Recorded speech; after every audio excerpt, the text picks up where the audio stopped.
മറ്റേ മനസ്സിനകത്ത് കൂടെ പോകുന്ന ഇമോഷൻസ് എങ്ങനെയുണ്ടാവും? ചെറിയ ഇൻസിഡന്റ് ആണ് അല്ലെ? ഈ ചെറിയ ഇൻസിഡന്റ് പോലും ഒരു പക്ഷേ നമ്മുടെ പ്രഷർ കുക്കർ പോലെ വർക്ക് ചെയ്യും. റൂട്ട് കോസസ് മനസ്സിലാക്കി കഴിഞ്ഞാൽ നമ്മുടെ ജീവിതശൈലി മെച്ചപ്പെടുത്താനും അല്ലെങ്കിൽ ആ ഒരു പ്രോബ്ലത്തിൽ നിന്ന് പൂർണ്ണമായിട്ട് സൊല്യൂഷൻ കിട്ടാനും സാധ്യതയുണ്ട് അല്ലെ? എല്ലാ കാര്യത്തിലും വേരോടെ നമുക്ക് അതിനെ പിഴുതെടുക്കാൻ പറ്റണം. റിവാർഡ് എന്ന് വെച്ച് കഴിഞ്ഞാൽ ഒരുപക്ഷെ മോശം ബിഹേവിയറിൽ നിന്നുള്ളതാവാം, അല്ലെങ്കിൽ ഒരു അറ്റൻഷൻ കിട്ടാൻ വേണ്ടിയിട്ടാവാം, അതും അല്ലെങ്കിൽ ചിലപ്പോൾ സോഷ്യൽ ബെനിഫിറ്റ്, കൂടെ ലീവ് വേണം, ഇങ്ങനെയുള്ള കാര്യങ്ങളൊക്കെ അതിനകത്ത് വരാം. പ്രത്യേകിച്ച് ഹസ്ബൻഡ് വൈഫ് ദൂരെയാണ് താമസിക്കുന്നതെങ്കിൽ, അതല്ലെങ്കിൽ ഹോസ്റ്റലിൽ പഠിക്കുന്ന കുട്ടികൾ, ഇങ്ങനെയുള്ളവരിലൊക്കെ ഇങ്ങനെയുള്ള ബിഹേവിയേഴ്സ് പലപ്പോഴും നമുക്ക് കാണാൻ പറ്റും. എന്താണ് ഇതിനൊരു സൊല്യൂഷൻ? 2 പോയിന്റിൽ നമ്മൾ ഇതിനെ നോക്കി കാണേണ്ടതുണ്ട്. ഒന്ന്, ഒരു ഇൻഡിവിജ്വൽ എന്നുള്ള രീതിയിൽ നോക്കുക. ക്ലോസ് റിലേറ്റീവ് വേറൊരാളാണ് പേഷ്യന്റ് എങ്കിൽ എനിക്ക് അവിടെ ആ ഒരു അതർ പേഴ്സൺ അപ്രോച്ചും കൂടി കൊണ്ടുവരണം. അല്ലെങ്കിൽ ഈവൻ എന്റെ ഓഫീസിലായിക്കോട്ടെ, the best thing is I do care.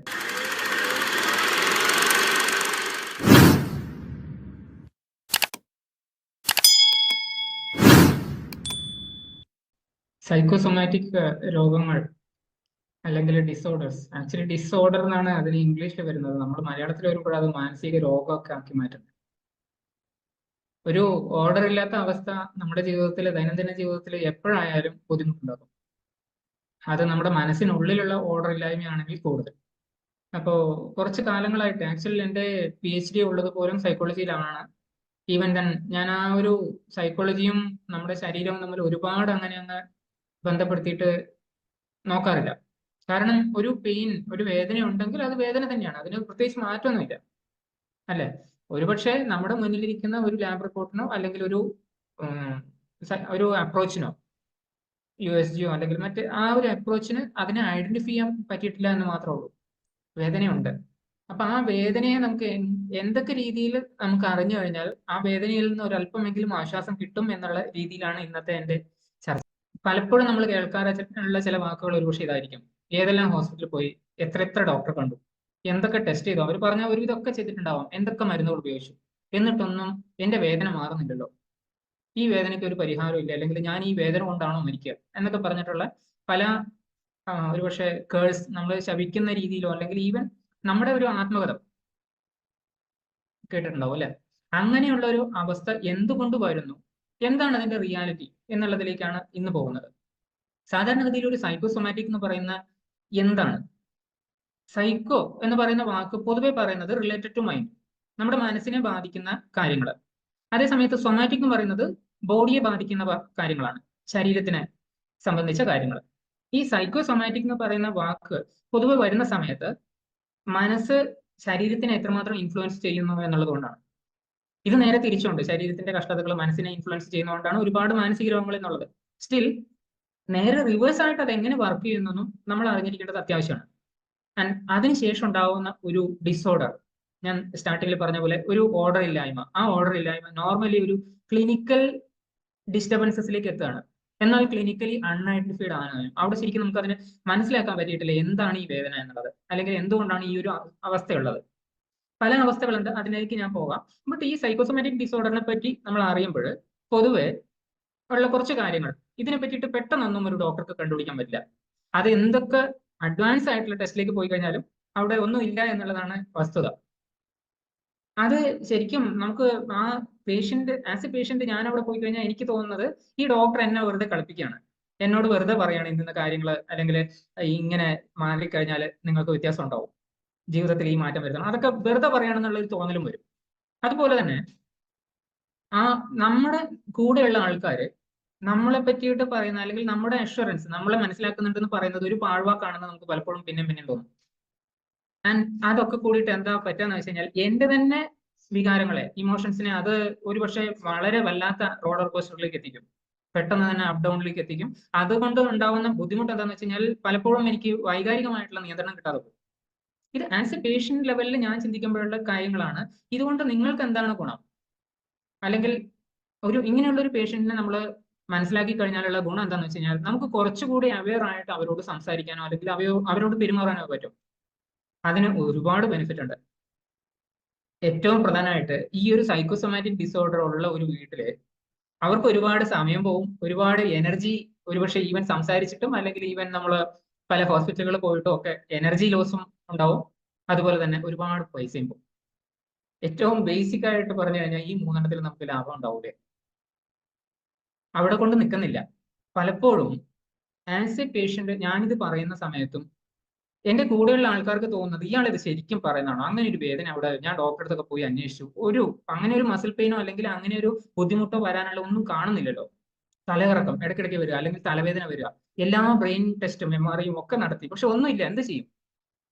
Faking ആണോ? ഇയാൾ കറക്റ്റ് ആയിട്ടുള്ളത് പറയാണോ? അല്ല എക്സാഗ്രേഷൻ മീൻസ് ഞാൻ ഉള്ളതിൽ നിന്ന് വളരെ കൂടുതലായിട്ട് പറയാം. ചെറിയൊന്ന് മുറിഞ്ഞിട്ടേ ഉള്ളൂ, പക്ഷെ വല്ലാതെ വേദന എടുത്തിട്ട് ഉള്ള ആൾക്കാരെ കണ്ടിട്ടില്ലേ? ആ ബിഹേവിയർ ഞാൻ ഉണ്ടാക്കി എടുക്കുന്നതാണ്. അതല്ല വെറുതെ ഒരു ഒരു റിവാർഡിന് വേണ്ടിയിട്ട്. റിവാർഡ് എന്ന് വെച്ച് കഴിഞ്ഞാൽ ഒരുപക്ഷെ മോശം ബിഹേവിയറിൽ നിന്നുള്ളതാവാം, അല്ലെങ്കിൽ ഒരു അറ്റൻഷൻ കിട്ടാൻ വേണ്ടിയിട്ടാവാം, അതും അല്ലെങ്കിൽ ചിലപ്പോൾ സോഷ്യൽ ബെനിഫിറ്റ്, കൂടെ കൂടെ ലീവ് വേണം, ഇങ്ങനെയുള്ള കാര്യങ്ങളൊക്കെ അതിനകത്ത് വരാം. പ്രത്യേകിച്ച് ഹസ്ബൻഡ് വൈഫ് ദൂരെയാണ് താമസിക്കുന്നതെങ്കിൽ, അതല്ലെങ്കിൽ ഹോസ്റ്റലിൽ പഠിക്കുന്ന കുട്ടികൾ, ഇങ്ങനെയുള്ളവരിലൊക്കെ ഇങ്ങനെയുള്ള ബിഹേവിയേഴ്സ് പലപ്പോഴും നമുക്ക് കാണാൻ പറ്റും. അതുപോലെ തന്നെ ചിലപ്പോൾ ഉണ്ടാകുന്ന ഒരു കാര്യം എന്ന് വെച്ച് കഴിഞ്ഞാൽ, ഒരു ചെറിയ രോഗമുണ്ട് അല്ലെങ്കിൽ ഒരു ചെറുതായിട്ടൊരു മുറിവുണ്ട്, ആ ഒരു കാര്യത്തിനെ വളരെ കൂടുതലായിട്ട് തോന്നാം, അത് വലുതായിട്ട് തോന്നാം. അത് മാത്രമല്ല, ഒരുപക്ഷെ ബി പി എനിക്ക് വരാൻ, എന്റെ ഫാമിലിയിൽ പലർക്കും ഉണ്ടായിരുന്നു, എനിക്ക് ബി വരാനുള്ള സാധ്യത കൂടുതലാണ് എന്നുള്ളത് ഇടയ്ക്കിടയ്ക്ക് ഞാൻ ചിന്തിച്ചിട്ട് അത് തന്നെ ഒരു സ്ട്രെസ് ആയിട്ട് അല്ലെങ്കിൽ ബിയിലേക്ക് കൺവേർട്ട് ആവുക. ഇങ്ങനെയുള്ള കാര്യങ്ങളൊക്കെ, അല്ലെങ്കിൽ ഇതിന് ഇൽനെസ് ആൻസൈറ്റി എന്ന് പറയാം, ഇങ്ങനെയുള്ള കാര്യങ്ങളൊക്കെ ഇതിനകത്ത് വരുന്ന ഭാവങ്ങൾ തന്നെയാണ്. അതുപോലെ തന്നെ കൺവേർഷൻ ഡിസോർഡേഴ്സ് എന്ന് പറയും. എന്ന് വെച്ച് കഴിഞ്ഞാൽ ഇത് തുടങ്ങിയിട്ട് ഈ ഒരു ചിന്ത കൊണ്ട് നമുക്ക് ന്യൂറോളജിക്കൽ അബ്നോർമാലിറ്റീസിലേക്ക് എത്തുക. അതൊരു പക്ഷേ കാഴ്ച നഷ്ടപ്പെടുന്ന രീതിയിലേക്കോ, അല്ലെങ്കിൽ ചിലപ്പോൾ നംനെസ് ഫീലിംഗ്, ആ ഒരു തൊട്ടു എന്നുള്ള ഫീലിംഗ് പോലും ഇല്ലാത്ത രീതിയിലേക്ക്, നംനെസ്സിലേക്ക് എത്തുക. അതല്ലെങ്കിൽ ചിലപ്പോൾ തലചുറ്റലും സെഷേഴ്സും ഒക്കെ വരിക. ഇങ്ങനെയുള്ള കാര്യങ്ങളും ഈ സൈക്കോസൊമാറ്റിക്കിന്റെ തന്നെ വകഭേദങ്ങളായിട്ട് ഉണ്ട്. ചില ഫാക്ട്സ് പറയുകയാണെങ്കിൽ പൊതുവെ സ്ത്രീകൾക്കാണ് ഈ ഒരു പ്രശ്നം കൂടുതലായിട്ട് ഉണ്ടാവാറ്. ഒരുപക്ഷെ അവർക്ക് സ്വന്തം എസ്റ്റീമിലേക്ക്, സെൽഫ് എസ്റ്റീം കുറയുന്നത് കൊണ്ടാവാം. ഞാൻ ആ ഒരു ടോപ്പിക്ക് അടുത്ത് കവർ ചെയ്യാം. ആ ഒരു സ്ത്രീകളുടെ സ്വന്തം കഴിവിനെ പറ്റി അവർക്ക് പൂർണ്ണമായിട്ട് ബോധമില്ലാത്തത് കൊണ്ട് ഇങ്ങനൊരു ഇഷ്യൂ ഉണ്ടാവാം. അതുപോലെ തന്നെ ഈ ഒരു പാറ്റേൺ പൊതുവെ തുടങ്ങുന്നത് 40 വയസ്സിന് മുന്നേ തന്നെ തുടങ്ങും. 40 എന്നല്ല, ശരിക്കും പറഞ്ഞു കഴിഞ്ഞാൽ 30 വയസ്സിന് മുമ്പേ തുടങ്ങും. അതല്ലെങ്കിൽ കുറച്ച് പ്രായം കൂടിയ ആൾക്കാരിലും കാണാറുണ്ട്. ഈ ഒരു പാറ്റേൺ ഉള്ളവര് അതൊരു പക്ഷെ അവരുടെ ലൈഫ് ടൈം അതിലേക്ക് തന്നെ പോകാനാണ് സാധ്യത കൂടുതൽ. പലതരത്തിലുള്ള കംപ്ലൈന്റ്സ് ഉണ്ടാവാറുണ്ട്. ലൈക്ക് വേദനയുണ്ട്, അല്ലെങ്കിൽ തലവേദനയുണ്ട്, തലചുറ്റലുണ്ട്, അതുപോലെ തന്നെ ചിലപ്പോൾ ഈച്ചിങ് പോലെയുള്ള, ചൊറിച്ചിൽ പോലെയുള്ള പ്രശ്നങ്ങൾ, ഹേർട്ട് റേറ്റ് കൂടുക, ബി ഇഷ്യൂസ്, ഈവൻ ചെസ്റ്റിന് ഹെവിനെസ് തോന്നുക, അല്ലെങ്കിൽ മൊത്തത്തിൽ ആകെ കൂടിയിട്ട് ഒരു വല്ലായിക, ഷോർട്ട്നെസ് ഓഫ് ബ്രീത്ത്, നമുക്ക് ശ്വാസം തടസ്സം ഉണ്ടാവുന്ന രീതിയിലേക്ക്, അത് ഈവൻ ഉറക്കത്തിൽ പോലും ശ്വാസതടസ്സം ഉണ്ടാവുന്ന, മീൻസ് അൺനോയിങ്ലി വരെ നമുക്ക് അങ്ങനെയുള്ള ഇഷ്യൂസ് സംഭവിക്കാം. കോൺസ്റ്റിപ്പേഷനും, നോസിയ, മെൻസ്ട്രൽ ഇറഗുലാരിറ്റി, സ്ത്രീകളിലാണെങ്കിൽ പ്രത്യേകിച്ച് മെൻസ്ട്രൽ റിലേറ്റഡ് ആയിട്ടുള്ള പ്രോബ്ലംസും കൂടുതലായിട്ട് കാണാം. ഇതിൽ ഏറ്റവും പ്രധാനമായിട്ടുള്ള ഒരു എഫക്റ്റഡ് ഏരിയ എന്ന് പറയുന്നത് GI ട്രാക്ട്. എവിടെ വേണമെങ്കിലും വരാം, പക്ഷെ GI അല്ലെങ്കിൽ നമ്മുടെ ഗാസ്ട്രോ ഇൻഡസ്ട്രൈനൽ ട്രാക്റ്റിലാണ് ഏറ്റവും കൂടുതലായിട്ട് ഇങ്ങനെയുള്ള കംപ്ലൈൻസ് ഉണ്ടാവാറ്. അതുകൊണ്ട് തന്നെ എൻഡോസ്കോപ്പി പോലെയുള്ള കാര്യങ്ങളാണ് ഏറ്റവും കൂടുതലായിട്ട് ഈ ഇതിൽ ചെയ്യുന്നത്. ആൻഡ് അവിടെ മാത്രം ആവണമെന്നില്ല, പല ലൊക്കേഷൻസിലും ഇത് ഒരേ സമയത്ത് അനുഭവപ്പെടുകയും ചെയ്യാം. ഓക്കെ, ചിലപ്പോൾ ഇത് ചെറിയ കുറച്ച് മാസങ്ങൾ മാത്രമേ ഉണ്ടാവൂ, ചിലപ്പോൾ ഇത് വർഷങ്ങളോളം നീണ്ടു നിൽക്കുന്ന രീതിയിലേക്കും പോകും. സോ സൈക്കോസൊമാറ്റിക് ഡിസോർഡേഴ്സിന് എന്തൊക്കെയാണ് സാധാരണഗതിയിൽ കാണുന്ന ലക്ഷണങ്ങൾ? ഇതൊക്കെ ഇതിന്റെ ആമുഖമായിട്ട് പറയാൻ പറ്റുള്ളൂ. ശരിക്കും ആ ലക്ഷണങ്ങൾ എന്നുള്ള രീതിയിലേക്ക് നോക്കിക്കഴിഞ്ഞാൽ ആ ഇൻഡിവിജ്വൽ എന്തൊക്കെയാണ് പറയുന്നത് അതിലേക്ക് ഫോക്കസ് ചെയ്യുമ്പോൾ, ഒന്ന്, ഒരു രോഗമുണ്ട് എന്നുള്ള സ്ട്രോങ് ബിലീഫാണ്. എന്റെ വിശ്വാസം പൂർണ്ണമായിട്ടും എനിക്ക് രോഗമുണ്ടെന്ന് തന്നെയാണ്. ഞാൻ അതിനു വേണ്ടിയിട്ടാണ് ടെസ്റ്റ് ചെയ്യുന്നത്, അല്ലാതെ വെറുതെ പോയി ടെസ്റ്റ് ചെയ്യുന്നൊന്നല്ല. അതുകൂടാതെ അവിടെയുള്ള ഒരു വേദന അല്ലെങ്കിൽ റിപ്പോർട്ട് ചെയ്യുന്ന കംപ്ലൈന്റ് സാധാരണഗതിയിൽ കാണാത്ത, അല്ലെങ്കിൽ ഒരു രോഗത്തിനെ സംബന്ധിച്ച് അങ്ങനെയുള്ള ഒരു വേദനയോ അങ്ങനെയുള്ള ഒരു സിംറ്റമോ ഇല്ല.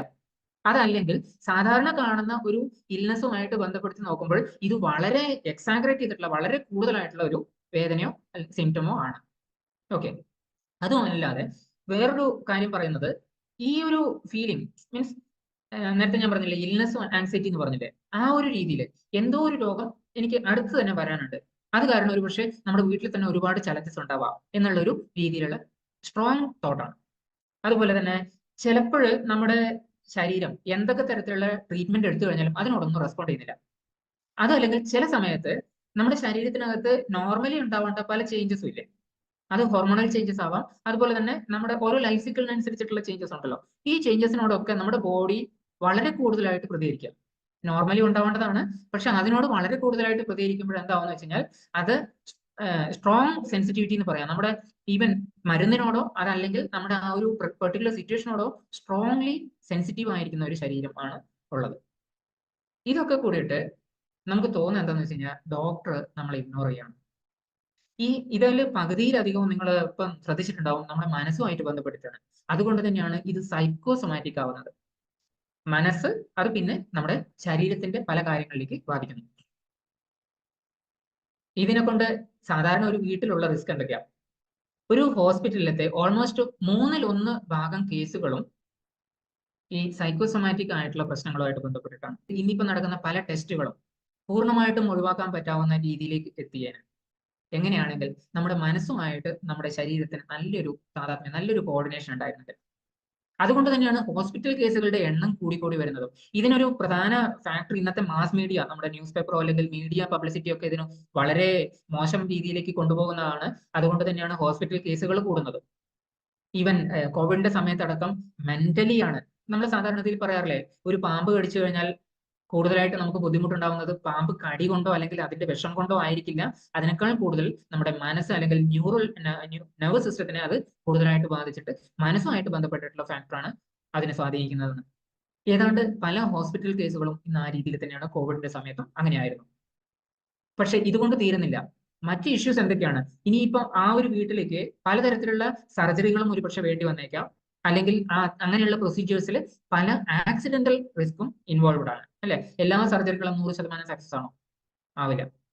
ഈവൻ സർജറി വേണ്ടാത്ത കേസുകളിൽ പോലും അങ്ങനെയുള്ള ഒരു ഇൻഡിവിജ്വലിനെ പലപ്പോഴും സർജറിക്ക് വേണ്ടി കൊണ്ടുപോകുന്നത് ഒരുപക്ഷെ ഡോക്ടർ അതിൽ കമ്പലായി പോകുന്നത് കൊണ്ടാവാം. എനിവേ, ഇന്നത്തെ പല സിറ്റുവേഷൻസും അല്ലെങ്കിൽ ഹോസ്പിറ്റലുകളൊക്കെ കൊടുക്കുന്ന പല ടാർഗറ്റുകളും ഇതിനകത്ത് വരുന്നുണ്ട്. അതിലേക്കും ഞാൻ പോകുന്നില്ല. Other thing is radiation. എന്തെങ്കിലും ചെസ്റ്റ് സംബന്ധമായിട്ടൊക്കെ പ്രശ്നമുണ്ടോ അല്ലെങ്കിൽ പെട്ടെന്ന് തന്നെ വീണതിന്റെ നമുക്ക് ശരീരത്തിന് തോന്നിയിരിക്കുന്ന വേദന വളരെ കൂടുതലായിട്ട് അനുഭവപ്പെടുകയാണെങ്കിൽ ഓട്ടോമാറ്റിക്കലി നമ്മൾ എന്തിനു പോകും? ഈവൻ ചിലപ്പോൾ സ്വെല്ലിംഗ് ഒക്കെ വരാം ഇൻസ്റ്റന്റ് ആയിട്ട്. അപ്പൊ നമ്മൾ എക്സ്റേ പോലെയുള്ള ടെക്നിക്കുകളിലേക്ക് പോകും. അപ്പോൾ റേഡിയേഷൻ പോലെയുള്ള പ്രശ്നങ്ങൾ അതിൽ ഇൻവോൾവ് ആണ്. പലതരത്തിലുള്ള മരുന്നുകൾ അല്ലെങ്കിൽ മരുന്ന് മാറി മാറി ഉപയോഗിക്കുമ്പോൾ ഉണ്ടാകുന്ന സൈഡ് എഫക്റ്റുകൾ അവിടെ ഒരു പ്രധാന റിസ്ക് ഫാക്ടറാണ്. അനസ്തീഷ്യ പോലെയുള്ള കോംപ്ലിക്കേഷൻസ് ചിലപ്പോൾ ഉണ്ടായേക്കാം. അനസ്തീഷ്യ അല്ല, അനസ്തീഷ്യ കൊണ്ട് ചിലപ്പോഴൊക്കെ ഉണ്ടാവാവുന്ന കോംപ്ലിക്കേഷൻസ്. അതുപോലെ തന്നെ ഈ ഇതിന് ആരൊക്കെയാണ് ഏറ്റവും കൂടുതൽ സാധ്യതയുള്ള ആൾക്കാർ എന്ന് ചോദിച്ചു കഴിഞ്ഞാൽ, സ്ട്രെസ് ഹാൻഡിൽ ചെയ്യുന്നത് പൂർണ്ണമായിട്ടും ശരിയായ രീതിയിൽ അല്ലെങ്കിൽ സംഭവിക്കാവുന്ന ചില കാര്യങ്ങളിൽ ഒന്ന് മാത്രമാണ് ഇത്. ഫാമിലിയിൽ ഒരു ക്രോണിക് ഇൽനെസ് ഉണ്ടെങ്കിൽ തീർച്ചയായിട്ടും അവിടെ ആ ഒരു സിറ്റുവേഷൻ പിന്നെയും വരാൻ സാധ്യതയുണ്ട്, അല്ലെങ്കിൽ നമ്മുടെ വീട്ടിലേക്ക് അങ്ങനെയുള്ള ഒരു പ്രോബ്ലം ഉണ്ടാവാം എന്ന് നമുക്ക് ഊഹിക്കാൻ പറ്റുന്നതേ ഉള്ളൂ. അതുപോലെ തന്നെ എന്റെ തന്നെ പാസ്റ്റ് എക്സ്പീരിയൻസ്, മുമ്പ് ഒരു രോഗം ഉണ്ടായിരുന്നു, കുറെ ഹോസ്പിറ്റലുകളിൽ പോയി, എന്നിട്ടൊന്നും ഐഡന്റിഫൈ ചെയ്യാൻ പറ്റിയില്ല. അതിനുശേഷം ആ ഒരു ഹോസ്പിറ്റലിൽ എത്രയോ 2-3 വർഷത്തിന് ശേഷമാണ് ഐഡന്റിഫൈ ചെയ്യാൻ പറ്റിയത്. അതിനുശേഷം എനിക്ക് ക്ലിയർ ആയി. പിന്നെ 10-15 വർഷത്തിന് ശേഷം അതുപോലെ ഒരു പെയിൻ വരുന്ന സമയത്ത് അത് കണ്ടുപിടിക്കാൻ പറ്റാത്തതാണെന്നും 2-3 വർഷം അതിനെ കൊണ്ട് കഷ്ടപ്പെടേണ്ടി വരുമെന്നും പിന്നീട് അതിനെ ക്ലിയർ ചെയ്യാൻ പറ്റുമെന്നുള്ള ഒരു തോട്ട് പ്രോസസ്സ് എന്റെ ഉള്ളിൽ തന്നെ വരുവാണ്. ഇങ്ങനെ ഒരു കാര്യം വരുന്നത് കൊണ്ടും നമ്മുടെ ഫാമിലിയിലേക്ക് ആ സിമിലർ സിറ്റുവേഷൻസ് അല്ലെങ്കിൽ ഇങ്ങനെ ഒരു സൈക്കോസൊമാറ്റിക് ആയിട്ടുള്ള പ്രോബ്ലം വരാൻ സാധ്യത കൂടുതലാണ്. അപ്പൊ ആർക്കൊക്കെയാണ് സാധ്യത കൂടുതൽ? ഡിപ്രഷൻ കൂടുതലുള്ള ആൾക്കാർക്ക്, അതുപോലെ തന്നെ വീട്ടിൽ ഓൾറെഡി എന്തെങ്കിലും ക്രോണിക് ആയിട്ടുള്ള പ്രശ്നം ഉള്ളവര് ഉണ്ടെങ്കിൽ, ഒരുപക്ഷെ വീട്ടിൽ ക്യാൻസർ അല്ലെങ്കിൽ ഫാമിലിയിൽ ക്യാൻസറിന്റെ ഹിസ്റ്ററി ഉണ്ടെങ്കിൽ തീർച്ചയായിട്ടും ഈവൻ മൗത്ത് അൾസർ വന്നു കഴിഞ്ഞാൽ പോലും ഇത് ക്യാൻസർ ആണോ എന്നുള്ള രീതിയിലേക്ക് ആദ്യം തോട്ട് പ്രോസസ്സ് പോകും, അല്ലെ? ആ ഒരു കാര്യമാണ് ഇവിടെ സൂചിപ്പിക്കുന്നത്. എന്തൊക്കെയാണ് ഇതിന്റെ കാരണങ്ങൾ? റൂട്ട് കോസസ് മനസ്സിലാക്കി കഴിഞ്ഞാൽ നമ്മുടെ ജീവിതശൈലി മെച്ചപ്പെടുത്താനും അല്ലെങ്കിൽ ആ ഒരു പ്രോബ്ലത്തിൽ നിന്ന് പൂർണ്ണമായിട്ട് സൊല്യൂഷൻ കിട്ടാനും സാധ്യതയുണ്ട്, അല്ലെ? എല്ലാ കാര്യത്തിലും വേരോടെ നമുക്ക് അതിനെ പിഴുതെടുക്കാൻ പറ്റണം. അങ്ങനെ ഒരു കോസ് ഫാക്ടേഴ്സ് ഇവിടെ നോക്കിക്കഴിഞ്ഞാൽ, ഒന്ന്, നമ്മുടെ ശരീരത്തിന് ജനറ്റിക്കലിയോ അല്ലാതെയോ ചെറിയ ചെറിയ സെൻസേഷൻസ് പോലും ഐഡന്റിഫൈ ചെയ്യാനുള്ള നല്ല കഴിവുണ്ടാവും. അത് ശരീരത്തിന്റെ ഓൾറെഡി ഉള്ള ഒരു കഴിവാണ്. ആ ഒരു കഴിവ് കൊണ്ട് ചിലപ്പോൾ സൈക്കോസൊമാറ്റിക് ഡിസോർഡേഴ്സ് ഉണ്ടാവാം. രണ്ടാമത്തത്, നെഗറ്റീവ് തോട്ട്സ്. ഓൾറെഡി നമ്മുടെ മനസ്സിൽ ഉള്ള തോട്ട് പ്രോസസ്സ് വളരെ കൂടുതലായിട്ട് നെഗറ്റീവ് സൈഡിലേക്കാണ്, അല്ലെങ്കിൽ അത്തരം ഇമോഷൻസിനാണ് ഞാനൊരു അടിമയെങ്കിൽ തീർച്ചയായിട്ടും അത് നമ്മുടെ ശരീരത്തിനെ ബാധിക്കാൻ സാധ്യത കൂടുതലുണ്ട്. സ്ട്രെസ് ഹാൻഡിൽ ചെയ്യുന്ന ഒരു രീതി നോർമലി എല്ലാവർക്കും ഉണ്ട്. പക്ഷെ ആ രീതി എപ്പോഴാണ് മോശമാവുന്നതെന്നും എങ്ങനെയൊക്കെ അതിനെ ബെറ്റർ ആക്കാൻ പറ്റുമെന്നും സ്ട്രെസ് മാനേജ്മെന്റിന് ചെയ്യാൻ പറ്റുന്ന പല വഴികളുണ്ടെന്നും ഒക്കെ നമ്മൾ ഈവൻ മെഡിറ്റേഷൻ പോലെയുള്ള കാര്യങ്ങളൊക്കെ അതിന് വളരെ നന്നായിട്ട് വർക്ക് ചെയ്യും. ഈ മെഡിറ്റേഷനും അല്ലെങ്കിൽ മെഡിറ്റേഷൻ റിലേറ്റഡ് ആയിട്ടുള്ള പല ആപ്പുകളും ഒക്കെ ഈ കോവിഡിന്റെ സമയത്തല്ലേ ഇത്രമാത്രം പോപ്പുലർ ആയത്. റീസൺ എന്താണെന്ന് വെച്ച് കഴിഞ്ഞാൽ കോവിഡിന് ഒരു പരിധി വരെ നമുക്ക് സ്റ്റോപ്പ് ചെയ്യാൻ വേണ്ടിയിട്ട് ഇത്രയും സ്പ്രെഡ് ചെയ്തിട്ടുള്ള ഒരു വൈറസ് അവൈലബിൾ ആയിട്ടുള്ള ഒരു പാൻഡമിക്കിനെ പറ്റി ഞാൻ സൂചിപ്പിച്ചു. അപ്പൊ അതിനെ പോലും തടയാൻ വേണ്ടിയിട്ട് ഒരു പക്ഷേ ഈ മെഡിറ്റേഷനും അതുപോലെയുള്ള കാര്യങ്ങൾക്കും സാധിച്ചിട്ടുണ്ടായിരുന്നു അല്ലെ, ബ്രീത്തിങ് എക്സസൈസിനൊക്കെ. Awareness about own or others emotions, നമ്മുടെ ശരീരത്തിനെ പറ്റി ബോധവാനാവുക, നമ്മുടെ ഇമോഷൻസിനെ പറ്റി ബോധവാനാവുക, അതുപോലെ തന്നെ നമ്മുടെ വീട്ടിൽ മറ്റുള്ളവരെ പറ്റിയിട്ടോ ഓഫീസിലോ വീട്ടിലോ നമ്മുടെ കൂടെ താമസിക്കുന്നവരുടെ ഇമോഷൻസിനെ പറ്റി ബോധവാനാവുക. അപ്പോൾ തന്നെ കുറെ കാര്യങ്ങൾ നമുക്കവിടെ ശരിയാവും. രണ്ടുപേര് ഫോൺ ചെയ്യാണ്, ഈ ഫോൺ ചെയ്യുന്നതിൽ ഒരാള് രണ്ടുപേരും തമ്മിലുള്ളത് ഇങ്ങനെ കുറച്ച് കുറച്ചായിട്ട് ടെൻഷൻ കൂടി കൂടി വരിക. ഒരാൾ പെട്ടെന്ന് ഫോൺ കട്ട് ചെയ്യും. ഈ ഫോൺ കട്ട് ചെയ്യുന്ന സമയത്ത് ഒന്നുമില്ല, വേറെ ഒന്നുമില്ല, ജസ്റ്റ് കട്ട് ചെയ്യും. മറ്റേ ആളുടെ മനസ്സിനകത്ത് കൂടെ പോകുന്ന ഇമോഷൻസ് എങ്ങനെയുണ്ടാവും? ചെറിയ ഇൻസിഡന്റ് ആണ് അല്ലെ. ഈ ചെറിയ ഇൻസിഡന്റ് പോലും ഒരു പക്ഷേ നമ്മുടെ പ്രഷർ കുക്കർ പോലെ വർക്ക് ചെയ്യും. എങ്ങനെയാണ്? പ്രഷർ കുക്കറിൽ പ്രഷർ ഇങ്ങനെ ഏറി ഏറി ഏറി വരുമ്പോൾ ഏറ്റവും അതിനകത്തൊരു വാൾവ് ഉണ്ട് അല്ലെ, ഈ വാൾവാണ് അതിന്റെ നോർമലി ഏറ്റവും വീക്ക് പോയിന്റ്. ഈ വീക്ക് പോയിന്റ് ബേസ്റ്റ് ആവും. അപ്പൊ പ്രഷർ കുക്കർ ശരിയായ രീതിയിൽ വർക്ക് ചെയ്യില്ല, നമ്മൾ പിന്നെ വാൾവ് ചേഞ്ച് ചെയ്യണം. ഇതുപോലെ തന്നെ നമ്മുടെ ശരീരത്തിൽ ഏത് പോർഷനാണോ ഏറ്റവും വീക്ക് ആ പോർഷനെ അതങ്ങ് ബാധിക്കും. അപ്പം ചിലപ്പോൾ അവിടെ പെയിനോ ചിലപ്പോൾ ഹെഡേക്കോ ചില പ്രശ്നങ്ങളൊക്കെ അവിടെ നമുക്ക് ഫീൽ ചെയ്ത് തുടങ്ങാം. And it is there, actually അത് അവിടെ ഉണ്ട് അല്ലെ. അതുപോലെ ചില ആൾക്കാരുടെ റൂഡ് ബിഹേവിയർ ആയിട്ട് ഒരു പക്ഷെ ഫാമിലിയിൽ വളരെ മോശം രീതിയിലുള്ള രണ്ടുപേര് തമ്മിൽ ഉള്ള ആ ഒരു റൂഡ് ബിഹേവിയർ അവിടെ നിർത്താൻ വേണ്ടിയിട്ട്, സ്റ്റോപ്പ് ചെയ്യാൻ വേണ്ടിയിട്ട് സഡൻലി അയാൾക്ക് എന്തെങ്കിലുമൊക്കെ പാനിക് അറ്റാക്ക് വരാം. ഇങ്ങനെയുള്ള കാര്യങ്ങൾ ശരിക്കും നമ്മുടെ ലൈഫിനെ സംബന്ധിച്ച് ഒരു സൈക്കോസൊമാറ്റിക് ഡിസോർഡർ എന്ന് പറയുന്ന രൂപത്തിലേക്കാണ് അതിനെത്തിക്കുക. ആൻഡ് ഓൾ ടുഗദർ ആ ഒരു വ്യക്തിയുടെ സെൽഫ് എസ്റ്റീം വളരെ കുറയും, കോൺഫിഡൻസ് വളരെ കുറയും. ഓക്കെ, എന്താണ് ഇതിനൊരു സൊല്യൂഷൻ? രണ്ട് പോയിന്റിൽ നമ്മൾ ഇതിനെ നോക്കി കണ്ടതുണ്ട്. ഒന്ന്, ഒരു ഇൻഡിവിജ്വൽ എന്നുള്ള രീതിയിൽ നോക്കുകയാണ്. ഇൻഡിവിജ്വൽ പോയിന്റ് ഓഫ് വ്യൂവിൽ നമ്മൾ ഇതിനെ ഒന്ന് നോക്കിക്കഴിഞ്ഞാൽ എന്താണ്, ഞാൻ ഒരു പേഷ്യന്റ് ആണെങ്കിൽ ആസ് എ പേഷ്യന്റ് എനിക്ക് എന്റെ മനസ്സിന്റെ ഇൻഫ്ലുവൻസ് എന്തൊക്കെയാണെന്നുള്ളത് മനസ്സിലാക്കാൻ പറ്റണം അല്ലെ. ചില കാര്യങ്ങൾ നമുക്ക് കൺട്രോൾ ചെയ്യാൻ പറ്റുന്നുണ്ട്, ചില കാര്യങ്ങൾ നമുക്ക് കൺട്രോൾ ചെയ്യാൻ പറ്റാത്തതുണ്ട്. അത് ആക്സെപ്റ്റ് ചെയ്തേ പറ്റൂ.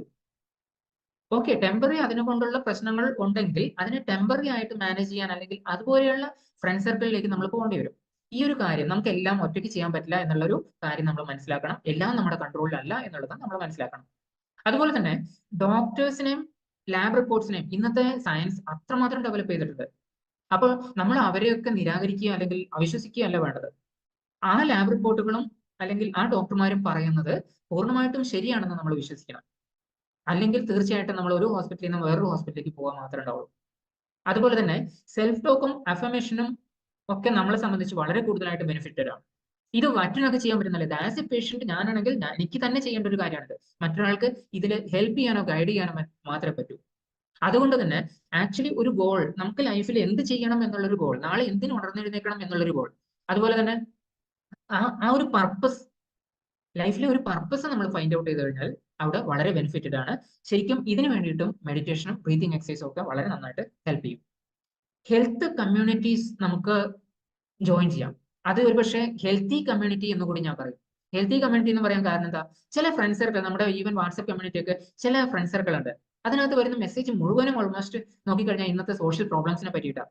എന്തിനാ അങ്ങനെയുള്ള ഒരു ഗ്രൂപ്പിൽ നമ്മൾ അല്ലെ? അതിൽ നിന്ന് മാറിയിട്ട് കുറച്ചുകൂടി ബെറ്റർ ആയിട്ടുള്ള ഹെൽത്തി തോട്ട് പ്രോസസ്സ് നമുക്ക് തരാൻ കഴിവുള്ള ഗ്രൂപ്പുകളിലേക്ക് നമ്മൾ പോകണം. അത് ഈവൻ ഫാമിലി ഗ്രൂപ്പ് ആയാലും ശരി, അതല്ല നമ്മുടെ ഫ്രണ്ട്സ് ഗ്രൂപ്പ് ആയാലും ശരി. അപ്പൊ ഫാമിലി ഗ്രൂപ്പിൽ നിന്ന് ഞാൻ മാറി നിൽക്കണോ? വേണ്ട, ഫാമിലി ഗ്രൂപ്പിൽ നിന്നോ, പക്ഷെ അത് വായിക്കാതിരുന്നാൽ മതി. ചോയ്സ് നമ്മുടെ അടുത്താണെന്നുള്ളത് മനസ്സിലാക്കുക എന്നുള്ളതാണ് ഇതിലത്തെ ഏറ്റവും പ്രധാനപ്പെട്ട കാര്യം.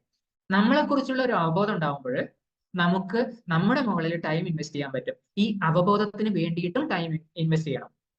അത് ചെറിയ ഡയറി റൈറ്റിംഗ് പോലെയുള്ള, ഒരു പക്ഷേ ഇന്നത്തെ എന്തൊക്കെ നെഗറ്റീവ് തോട്ട്സ് ഉണ്ടോ അതൊക്കെ ഇന്നത്തെ തോടെ നമ്മൾ ഡയറി എഴുതിയിട്ട് അതങ്ങ് കളയാണ്. ഇവിടെ നമുക്ക് യൂസ് ചെയ്യാൻ പറ്റുന്ന ഒരു ബെസ്റ്റ് മെത്തേഡ് ഉണ്ട്, പവർ ഓഫ് 5 എന്ന് പറയാം. എന്തൊരു നല്ല കാര്യം നടക്കുന്നുണ്ടോ അതിനെപ്പറ്റി അറ്റ്ലീസ്റ്റ് 5 സെന്റൻസിലെങ്കിലും എനിക്ക് പറയാൻ പറ്റണം. ഏതെങ്കിലും ഒരു നെഗറ്റീവ് തോട്ടാണോ എന്റെ മനസ്സിലുള്ളത്, ഒരു വേദനയാണോ, ഒരു സെന്റൻസിൽ അതിനെ ഫിനിഷ് ചെയ്യാം. എന്താണോ എനിക്ക് നല്ലതായിട്ട് വരുന്നത് അതിനെപ്പറ്റി ഞാൻ വളരെ ഡീറ്റെയിൽ ആയിട്ട് അല്ലെങ്കിൽ അതിന്റെ ഡെപ്തിലോ അതിന്റെ വൈഡ് ആംഗിളിൽ ചിന്തിച്ചിട്ട് എക്സ്പ്ലെയിൻ ചെയ്യാൻ എനിക്ക് പറ്റണം. പക്ഷെ എന്താണോ എന്റെ പ്രോബ്ലം അല്ലെങ്കിൽ നെഗറ്റീവ് ആയിട്ടുള്ള കാര്യം അതിനെ പറ്റിയിട്ട് ഒരുപക്ഷെ ഒരു സെന്റൻസിൽ എനിക്ക് ഫിനിഷ് ചെയ്യാൻ പറ്റണം. ഇങ്ങനെയുള്ള അവബോധം കൊണ്ടുവരാൻ വേണ്ടിയിട്ട് ഇനീഷ്യലി അത് പറ്റില്ല. അപ്പൊ അതിന് വേണ്ടിയിട്ട് ടൈം ഇൻവെസ്റ്റ് ചെയ്യുക, അതിന് വേണ്ടിയിട്ട് എന്റെ എഫേർട്ട് എടുക്കുക എന്നുള്ളതാണ് പ്രധാനമായിട്ടും മനസ്സിലാക്കേണ്ടത്. എന്നാൽ അതേ സൈക്കോസൊമാറ്റിക് ഡിസോർഡേഴ്സ് തന്നെ എന്റെ വീട്ടിൽ എന്റെ വേറൊരാളാണ്, എന്റെ ക്ലോസ് റിലേറ്റീവ് വേറൊരാളാണ് പേഷ്യന്റ് എങ്കിൽ എനിക്ക് അവിടെ ആ ഒരു അതർ പേഴ്സൺ അപ്രോച്ചും കൂടി കൊണ്ടുവരണം. അല്ലെങ്കിൽ ഈവൻ എന്റെ ഓഫീസിലായിക്കോട്ടെ, the best thing is I do care. ഞാൻ ഷെയറിങ് ആൻഡ് കെയറിംഗ് എന്ന് പറയാറില്ലേ, അതിലത്തെ ആ കെയറിനെ പൂർണ്ണമായിട്ടും നമുക്ക് ഇവിടെ അബ്സോർബ് ചെയ്യാൻ പറ്റണം നമ്മുടെ മനസ്സിലേക്ക്. എന്നിട്ട് വേണം നമുക്ക് അവരെ കെയർ ചെയ്യാൻ. ഐ എന്ന് പറയുന്നത് ഇതിനകത്തുള്ള ഏറ്റവും ബെസ്റ്റ് പാർട്ടാണ്. നമ്മൾ പല ഡോക്ടർമാരെയും പല ലാബ് റിപ്പോർട്ടുകളും ഒക്കെ നമ്മൾ കണ്ടിട്ടുണ്ട്. ഈ സ്പെഷ്യലിസ്റ്റുകളും അതുപോലെ തന്നെ ലാബുകളും പറയുന്ന കാര്യങ്ങൾ ഇന്റഗ്രേറ്റ് ചെയ്ത് അതിനെ ഒന്നാക്കി കൊണ്ടുവന്ന് അതിൽ നിന്നൊക്കെ ഒരു കൺക്ലൂഷനിലെത്തി ഈ കൺക്ലൂഷൻ മനസ്സിലാക്കി കൊടുക്കുക എന്നുള്ളതാണ് ഏറ്റവും ഫസ്റ്റ് ആയിട്ട് ചെയ്യേണ്ടത്, അല്ലെങ്കിൽ ഇവിടെ ചെയ്യാൻ പറ്റുന്നത്. ഇതിൽ എന്താണ് ബെനിഫിറ്റ്? ആ ഒരു പേഷ്യന്റിന് ആസ് എ ഡിസ്റ്റർബ്ഡ് മൈൻഡ് പൂർണ്ണമായിട്ട് കാര്യങ്ങൾ മനസ്സിലാക്കാൻ ഒരു പക്ഷെ കഴിയുന്നില്ല. അവിടെ കുറച്ചുകൂടി കൃത്യതയോട് കൂടിയിട്ട് നമുക്ക് പറഞ്ഞു കൊടുക്കാൻ പറ്റണം. രണ്ടാമത്തത് ഡു നോട്ട് ഹാം. ഇവിടെ പലതരത്തിലുള്ള ട്രീറ്റ്മെന്റ് മെത്തേഡുകളിലേക്ക് പോകുമ്പോൾ ആസ് എ ഡോക്ടർ അല്ലെങ്കിൽ ആസ് എ ഫാമിലി മെമ്പർ തീർച്ചയായിട്ടും അവരെ വീണ്ടും വീണ്ടും പലതരത്തിലുള്ള മെഡിക്കേഷനിലേക്ക് കൊണ്ടുപോകാതെ, പല ട്രീറ്റ്മെന്റുകളും ഉണ്ടാവും, അതിലേക്ക് കൊണ്ടുപോകാതെ അവരെ കുറച്ചുകൂടി മെന്റൽ പീസിലേക്ക് എത്തിക്കാനാണ് നോക്കേണ്ടത്. ഇതിന് എന്താണ് റീസൺ? എന്താ ശരിക്കും പറഞ്ഞു കഴിഞ്ഞാൽ ആ സൈഡ് എഫക്റ്റ് കൊണ്ടുണ്ടാവുന്ന പല കാര്യങ്ങളും സംഭവിക്കരുത്. അതുപോലെ തന്നെ നമുക്ക് ആ ഒരു ഹതാശനാവുക എന്ന് പറയില്ലേ, നമ്മൾ നിരാശനായിട്ട് ആ ഒരു പോസിബിലിറ്റി നമ്മൾ തള്ളിക്കളഞ്ഞുകൂടാം. അപ്പൊ അങ്ങനെയും നമുക്ക് അവിടെ ഹെൽപ്പ് ചെയ്യാൻ പറ്റണം. കോഗ്നിറ്റീവ് ബിഹേവിയറൽ തെറാപ്പി, ഇത് സൈക്കോ തെറാപ്പിയുടെ ഒരു പ്രധാനപ്പെട്ട ഭാഗമാണ്. എല്ലാ സൈക്കോസൊമാറ്റിക് അല്ലെങ്കിൽ എല്ലാ ഇൽനെസസിനും ശരിക്കും വേണ്ടിയിട്ടുള്ള ഒരു കാര്യം കോഗ്നിറ്റീവ് ബിഹേവിയറൽ തെറാപ്പിയാണ്. എല്ലാ ക്രോണിക് രോഗങ്ങളിലും അയാളുടെ ശരീരവും അയാളുടെ മനസ്സും പരസ്പരം കമ്മ്യൂണിക്കേഷനിലായിരിക്കും എപ്പോഴും. ഈ കമ്മ്യൂണിക്കേഷനെ കുറച്ചെങ്കിലും നമുക്ക് ബെറ്റർ ആക്കി കൊണ്ടുവന്നു കഴിഞ്ഞാൽ അയാളുടെ മനസ്സ് അയാളുടെ ശരീരത്തിനോട് ആജ്ഞാപിക്കാൻ തുടങ്ങും. നീ ഇങ്ങനെയാണ് ഇനി നല്ല രീതിയിൽ ചിന്തിക്കേണ്ടത്, അല്ലെങ്കിൽ നീ ഇങ്ങനെയാണ് ഇനി പ്രവർത്തിക്കേണ്ടത് എന്നുള്ള രീതിയിൽ. അതുകൊണ്ട് ബെനിഫിറ്റ് എന്താണ്? ശരീരത്തിലെ പല സിസ്റ്റവും ഇന്റർ കണക്റ്റഡ് ആണ്. ആ ഇന്റർ കണക്റ്റഡ് ആയിട്ട് അത് വളരെ നല്ല രീതിയിൽ വർക്ക് ചെയ്യാൻ തുടങ്ങും. ഓക്കെ, ആന്റി ഡിപ്രസൻസ് ശരിക്കും സൈക്കോസൊമാറ്റിക്കിന് നമ്മുടെ കോഗ്നിറ്റീവ് അല്ലെങ്കിൽ മനസ്സും അതുപോലെ തന്നെ ശരീരത്തിന് വേണ്ടിയിട്ടുള്ള മരുന്നുകളും തീർച്ചയായിട്ടും യൂസ് ചെയ്യേണ്ടി വരും.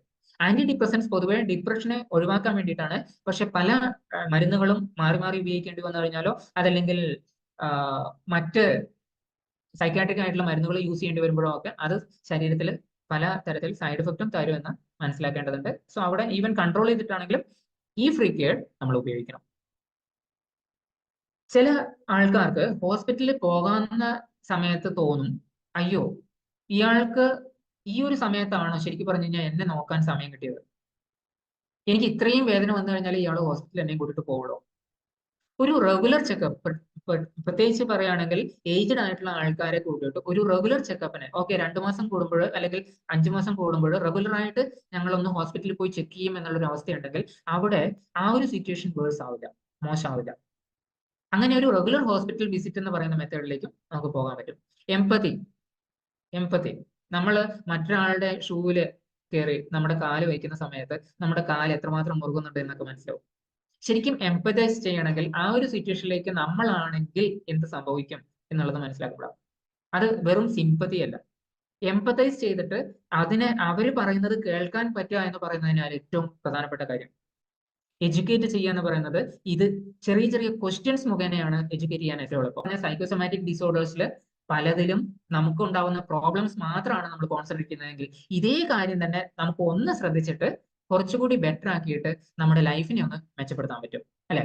അങ്ങനെ ഒരു മെച്ചപ്പെടുത്തലാണ് ശരിക്കും പറഞ്ഞു കഴിഞ്ഞാൽ ഇന്നത്തെ ഇത്രയും പഠിച്ച സയൻസ് ആയാലും ഇത്രയും സൈക്കോളജി റിലേറ്റഡ് ആയിട്ടുള്ള കാര്യങ്ങളൊക്കെ പഠിച്ചതിന് ശേഷം നമ്മുടെ ജീവിതത്തിൽ ഉണ്ടാവേണ്ടത്. അല്ലാതെ കൂടുതൽ കൂടുതൽ ഹോസ്പിറ്റലുകൾ കറങ്ങി നടക്കുക അല്ലെങ്കിൽ കൂടുതലായിട്ട് നമ്മുടെ ടൈം, മണി, എനർജി ഇതൊക്കെ വേസ്റ്റ് ആക്കാൻ ചെയ്യുന്നതല്ല ഇന്നത്തെ നമുക്ക് ആവശ്യമുള്ള ഒരു രീതി, അല്ലെ? ഹെൽത്ത് ഫസ്റ്റ് അപ്രോച്ചിൽ ശരിക്കും 4 പില്ലേഴ്സ് നമ്മൾ എപ്പോഴും പറയാറുണ്ട്. എന്തൊക്കെയാണ്?